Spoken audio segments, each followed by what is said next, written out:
సంప్రదాయ పండుగల్లో ఉగాదికి ఎంతో ప్రాముఖ్యత ఉంది. నూతన సంవత్సరానికి ఆరంభంగా ఉగాదిని తెలుగు ప్రజలు భావిస్తారు. ఉగాది రోజున ఎలాంటి పనులు మొదలుపెట్టినా అవి ఫలిస్తాయని భక్తుల విశ్వాసం. అందుకే షడ్రుచుల పేరుతో ఇవాళ ఉగాది పచ్చడితో దైవారాధన చేస్తారు. ప్రతి సంవత్సరం చైత్రమాసం శుక్లపక్షం పాడ్యమి తిథి నాడు తెలుగు నూతన సంవత్సరం ప్రారంభమవుతుంది. చంద్రమానం ప్రకారం వసంత ఋతువుతో ఏడాదిని ప్రారంభించుకునే అందమైన సాంప్రదాయం మనది. తీపి, పులుపు, ఉప్పు, చేదు, కారం, వగరు రుచులను కలగలిపి ఉగాది పచ్చడిని తయారు చేస్తారు. వేప పువ్వులు, కారం పొడి, చింతపండు, మామిడి, బెల్లం, ఉప్పు కలిపి ఉగాది పచ్చడి తయారు చేస్తారు. ఉగాది పచ్చడిలానే జీవితం షడ్రుచుల సంగమం అని పురాణాలు చెప్తున్నాయి. సాధారణ గ్రెగోరియన్ క్యాలెండర్ ప్రకారం మార్చి చివరిలో లేదా ఏప్రిల్ ప్రారంభంలో ఉగాది వస్తుంది. మహారాష్ట్రలో గుడిపడ్వా, ఆంధ్రప్రదేశ్, తెలంగాణలో ఉగాది, మన పొరుగున ఉన్న కర్ణాటకలో యుగాది వంటి విభిన్న పేర్లతో జరుపుకుంటారు ఈ పండుగను. అనాదిగా వస్తున్న సాంప్రదాయం ఇది.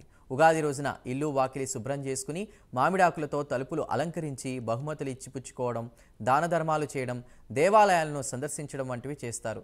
ఈ ఉగాది నుంచి క్రోధినామ సంవత్సరంగా పిలుచుకోవడం జరుగుతోంది. తెలుగులో ప్రభవ, విభవ అంటూ 60 సంవత్సరాలకు మన పెద్దలు పేర్లను నిర్ణయించారు. అందులోని 38వ సంవత్సరమే ఈ క్రోధినామ సంవత్సరం. ఈ ఏడాది పంటలు బాగా పండాలని, ప్రకృతి అనుకూలించాలని కోరుకుంటూ పూజలు చేస్తున్నారు.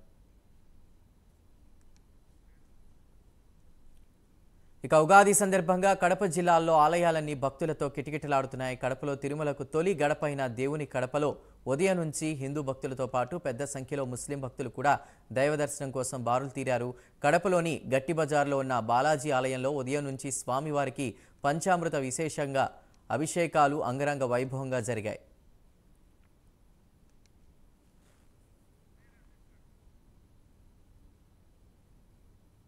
ఇక కడప జిల్లాలో కూడా ఉగాది సందర్భంగా ఆలయాలకు భక్తులు పోటెత్తారు. దేవుని కడప బాలాజీ ఆలయంలో కూడా భక్తులు ఉదయం నుంచి, అదేవిధంగా ముస్లింలు కూడా దర్శించుకున్నట్టు తెలుస్తోంది.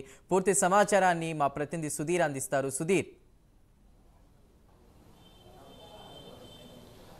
Good morning Chandu. ముందుగా ప్రైమ్ లైన్ వీక్షకులందరికీ కూడా క్రోధినామ ఉగాది పండుగ శుభాకాంక్షలు. అయితే ముఖ్యంగా చూసుకుంటే కనుక తెలుగు వారందరూ కూడా ఎంతో ఇష్టంగా చేసుకునే పండుగ ఉగాది పండుగ. అలాంటి ఉగాది పండుగ రోజున కూడా ఇప్పటికే ప్రజలందరూ కూడా ఉదయాన్నే లేచి సాంప్రదాయ దుస్తులతో కూడా పూర్తి స్థాయిలో వాళ్ళందరూ కూడా రెడీ అయ్యి ఏదైతే షడ్రుచులతో కూడినటువంటి ఉగాది పచ్చడి కూడా తయారు చేసుకోవడం జరుగుతుంది. అయితే దాదాపుగా ఉదయం లేచినటువంటి ప్రజలందరూ కూడా పూర్తి స్థాయిలో మొత్తంగా చూసుకుంటే కనుక వగురు, అలాగే తీపి, చేదు, కారం 4 రకాలతో కూడినటువంటి ఒక షడ్రుచులతో కూడినటువంటి ఒక తీపి పదార్థాన్ని చేసుకొని కూడా పూర్తి స్థాయిలో ప్రజలందరూ కూడా ఈ ఉగాది రోజున కూడా స్వీకరిస్తారు. అయితే ముఖ్యంగా చూసుకుంటే కనుక ప్రస్తుతం మనమైతే తిరుమలకు తొలి గడపైనటువంటి దేవుని గడప, అలాగే బాలాజీ ఆలయంలో ఉన్నాం. ఇక్కడ చూసుకుంటే కనుక ఉదయం నుంచి కూడా భక్తులతో పూర్తి స్థాయిలో ఇక్కడ దర్శనానికి అయితే కనుక పెద్ద ఎత్తున పోటెత్తిన పరిస్థితి అయితే ఉంది. అయితే ఉగాది పండుగ రోజున ఇక్కడ విశిష్టత కూడా ఉందని చెప్పుకోవచ్చు. అయితే ప్రస్తుతం ఇక్కడ మనతో మాట్లాడేందుకు ఆలయ అర్చకులు విజయ్ భట్టర్ ఉన్నారు. ఆయన అడిగి తెలుసుకుందాం.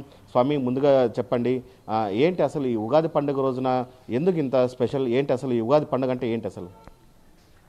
ముందుగా మీ ప్రైమ్ వీడియో ద్వారా, న్యూస్ ఛానల్ ద్వారా ఆంధ్రప్రదేశ్ ఉమ్మడి రాష్ట్ర ప్రజలందరికీ కూడా క్రోధినామ సంవత్సర ఉగాది శుభాకాంక్షలు తెలుపుతూ, సర్వే జనా సుఖినో భవంతు, సమస్త సమ్మంగళాని భవంతు.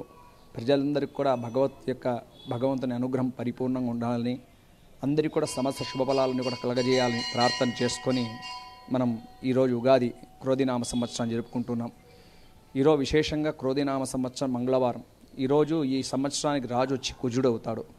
ఈ యొక్క కుజుని యొక్క రాజు కావటం వలన మనకు ఈ సంవత్సరం అంతా కూడా మిశ్రమైనటువంటి ఫలాలు, మధ్యమైనటువంటి ఫలాలన్నీ కూడా కలగజేసేటువంటి అవకాశాలు ఎక్కువ ఉన్నది. ఎందుకంటే ఈ సంవత్సరం కుజుడు రావటం ఎర్రని వస్తువులకు, ముఖ్యంగా ఎర్రని సంబంధించినటువంటి ధాన్యాలకు మంచి గిరాకీ పెరుగుతుంది. ఈ సంవత్సరం వర్షాభావం కూడా చాలా బాగుంటుంది. ముఖ్యంగా ఈ సంవత్సరం కొద్దిగా రాజులకు యుద్ధమైనటువంటి వాతావరణం కలగజేస్తుంది. కాకపోతే ధర్మంగా, ధార్మికతతో కలిగినటువంటి రాజ్యపాలన ఈ సంవత్సరం చాలా బాగా బేషుగా జరుగుతుందని మనం ఈ ఉగాది ద్వారా తెలుసుకుంటూ, ఈ ఉగాది క్రోధినామసం చాలా అంటే క్రోధి అంటే క్రోధం కలిగినటువంటి భావన చాలామంది ఉంది. క్రోధి అంటే మంచి భావములు కలగజేసేటువంటి సంవత్సరం, అంటే ప్రజలకు మంచి బుద్ధిని ప్రసాదించేటువంటి ఈ సంవత్సరం, దీన్ని క్రోధినామ సంవత్సరం అంటాం. అంటే ప్రధానంగా చూసుకుంటే తిరుమల వెంకటేశ్వర స్వామి ఆలయానికి కూడా పెద్ద ఎత్తున హిందూ భక్తులతో పాటు కూడా ఈ ఉగాది పండుగ రోజునే ఎందుకు అసలు ముస్లిమ్స్ ఇక్కడికి వస్తారు స్వామి, అసలు ఏంటి? ఇది భారతదేశంలోనే ఎక్కడ లేనటువంటి విశిష్ట మన కడప జిల్లా వైఎస్ఆర్ జిల్లాలో తిరుమల తొలిగడపైనటువంటి వెంకటేశ్వర స్వామి యొక్క దేవస్థానం ఉంది.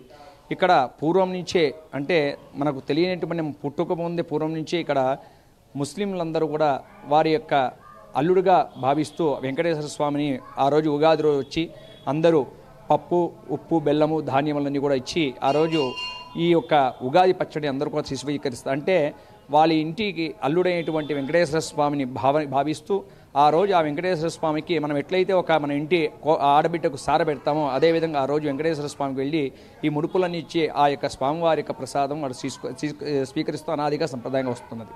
అంటే ఉగాది పండుగ అంటేనే పచ్చడి, అలాంటి పచ్చడి షడ్రుతో కూడా 4 రకాలతో కూడా చేస్తారు. ఈ ఉగాది పచ్చడికి ఎందుకు అంత ఫేమస్? మనకు ఏదైనా మనుషుల యొక్క జీవన విధానాల్లో మంచి ఉంటుంది, చెడు ఉంటుంది. దీన్ని అన్నీ కూడా పూర్తిగా మంచిని తీసుకొని చెడును కూడా తీసుకునేటువంటి వెళ్ళేటువంటి ఒక మనస్తత్వం కలగాలంటే ఈ ఉగాది రోజు ఈ యొక్క ఉగాది పచ్చడిని స్వీకరించడం వల్ల ఈ సంవత్సరం అంతా కూడా తీపు, చేదుకు అన్నిటికి కూడా అలవాటు పడి ఆ మనిషి తన యొక్క జీవనాన్ని నడిపిస్తాడని ఈ యొక్క ప్రాశస్త్యం. అంటే తెలుగు వాళ్ళకు ఉగాది అంటేనే సంక్రాంతి పండుగ, ఇలాంటి పెద్ద పండుగలు ఉన్నాయి. ఉగాది అంటే తొలి పండుగ మనం భావిస్తాం. అసలు వాస్తవంగా ప్రజల్లో కూడా మార్పు చాలా వచ్చింది. ఆంగ్ల సంవత్సరం జనవరి 1వ తారీఖు చాలామంది పాటిస్తూ వచ్చినారు. కానీ ఆంగ్ల సంవత్సరం అనేది మనకు ఎప్పుడు కూడా సంప్రదాయం కాదు.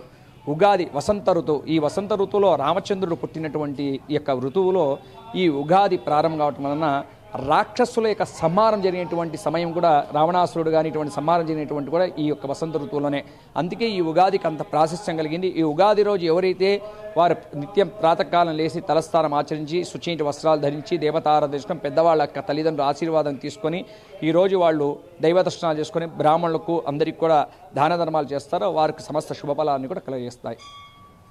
థ్యాంక్ యూ స్వామి. ఇది మొత్తంగా చూసుకుంటే కనుక ఉగాది పండుగ రోజు కూడా ఉదయాన్నే లేచి స్నానం ఆచరించి అలాగే పట్టు వస్త్రాలు అలాగే అందరు ధరించి కూడా పూర్తి స్థాయిలో కూడా పెద్దల ఆశీర్వాదం తీసుకొని అలాగే గుళ్ళకి వెళ్ళి కూడా అక్కడ ఉన్నటువంటి ఆలయ అర్చకులతో కూడా పూర్తి స్థాయిలో కూడా అక్కడ ఉన్నటువంటి దీవెనలు తీసుకుంటే కనుక ఈ ఉగాది రోజు మంచిదని, అలాగే అక్కడ ఉన్నటువంటి ఏదైతే షడ్రుచులతో కూడినటువంటి ఉగాది పచ్చడి కూడా తీసుకుంటే ఎంతో మంచిదని చెప్పి ఆలయ అర్చకులు చెప్తున్న పరిస్థితి అయితే ఉంది. ముఖ్యంగా చూసుకుంటే కనుక ఈరోజు దాదాపుగా ఎర్రని వస్తువులు కావచ్చు, అలాగే ఎర్రని ఏదైనా పంటలు ఉంటాయో అన్నీ కూడా ఈ సంవత్సరం పూర్తి స్థాయిలో కూడా అందరికీ అనుకూలంగా వస్తుందని చెప్పి కొన్నటువంటి స్వామి చెప్తున్న పరిస్థితి. Right, thank you.